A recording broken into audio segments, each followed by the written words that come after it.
The first time the alien child spoke, the station's alarms were screaming and everyone else was already dead. I remember the sound more than the sight. The thin, reedy voice cutting through smoke and ruptured metal, soft as a whisper and somehow louder than the explosions. I turned, rifle raised, heart hammering, expecting another boarding drone or a hallucination brought on by oxygen loss. Instead I saw her. She was small. Smaller than any sentient I'd ever seen. Translucent skin faintly glowing like moonlight through ice, oversized black eyes reflecting fire. She stood barefoot on the blood-slick floor of Observation Deck C, untouched by the chaos around her. And she was looking straight at me. "Father," she said. That should have been impossible. But nothing about that day followed the rules. I was Lieutenant Aaron Hale, United Earth Expeditionary Corps, last surviving security officer aboard the Helios Research Station. We were orbiting Kepler 442b, studying an anomaly so classified even our own crew didn't know the full purpose. All I knew was that something had gone catastrophically wrong. The Helios wasn't attacked from the outside. No breach signatures. No enemy fleet. The station had torn itself apart, systems overridden by an intelligence that didn't belong to us. And at the center of it all was her. I lowered my rifle without realizing it. She didn't flinch. Didn't cry. Didn't run.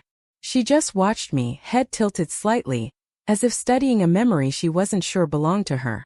"You shouldn't be here," I said, my voice shaking. "This place is dangerous." She took one careful step toward me. The deck plates cooled under her feet, frost spreading in delicate patterns. "I am where you made me," she replied. That was the first microsecond my blood truly went cold, because I had never seen her before. But she knew me. And somewhere deep inside, I knew that was only the beginning. The Helios had been built to study the veil, a region of space where physics bent inward, where signals echoed before they were sent. Some called it a dimensional fault. Others whispered it was a boundary. Command told us we were observing dark energy fluctuations. That was a lie. We were trying to listen, and someone or something had answered.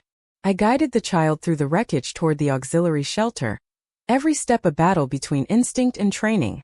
She moved with unsettling calm, as if the destruction meant nothing to her. Behind us, the station groaned, bulkheads collapsing like dying lungs. "Why did you call me that?" I asked as we sealed the hatch. "Because you are," she said simply. I laughed then, a sharp broken sound. "I don't have children." She looked up at me, eyes reflecting data streams that weren't there. "You donated." The word hit harder than any weapon. 10 years earlier, back on Earth, I'd volunteered for a genetic resilience program.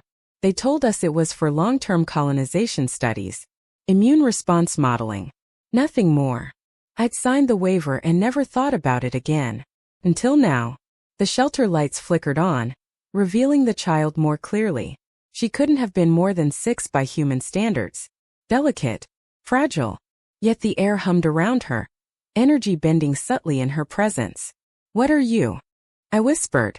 She hesitated. Then for the first time she looked afraid. "I don't know," she said. "They wouldn't tell me. They said knowing would hurt you." That sentence broke something inside my chest, because it meant there were others. Scientists, caretakers, and they were all gone. I accessed the station logs with shaking hands. Most files were corrupted, but one directory remained intact. Project Lucent. Hybridization Initiative.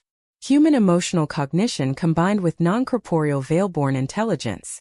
A bridge species. A child. My child. And that was when the truth began to unravel. The veil entities didn't understand us. Not really.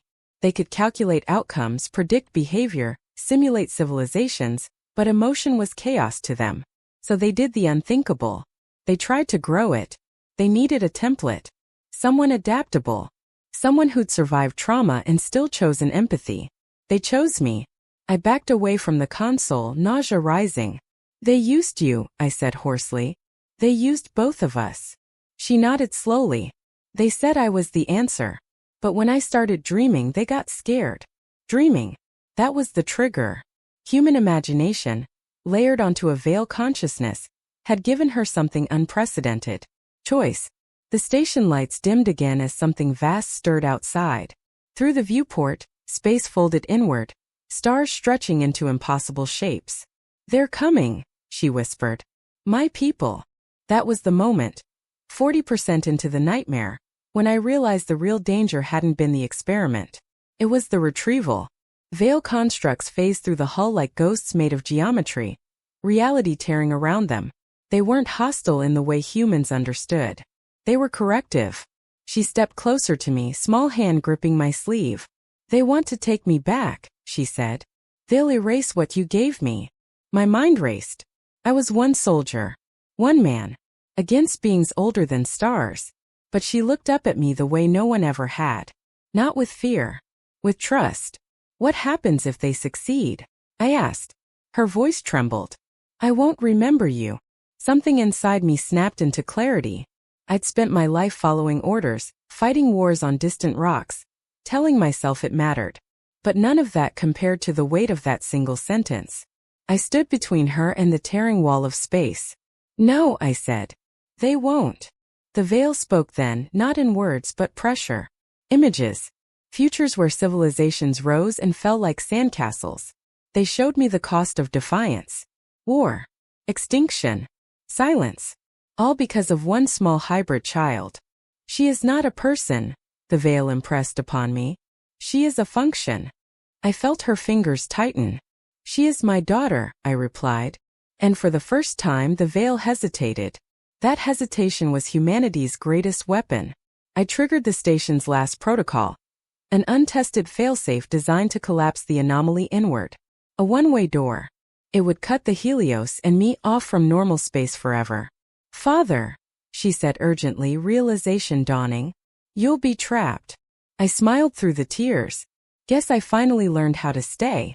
The veil recoiled as the field activated, reality snapping back like a broken string. The constructs screamed, not in pain but in confusion. They had never planned for sacrifice. As the station vanished from known space, the veil made an offer. They would let her go. Let her live among humans. If I stayed behind, I didn't even think about it. The last thing I felt was her arms around my neck, her glow warm against my skin. The last thing I heard was her voice steady and sure. "I'll remember you," she promised. "No matter what." Then she was gone. Years later on Earth, a child stands before the United Assembly. She looks human now. Mostly. But when she speaks, the room falls silent.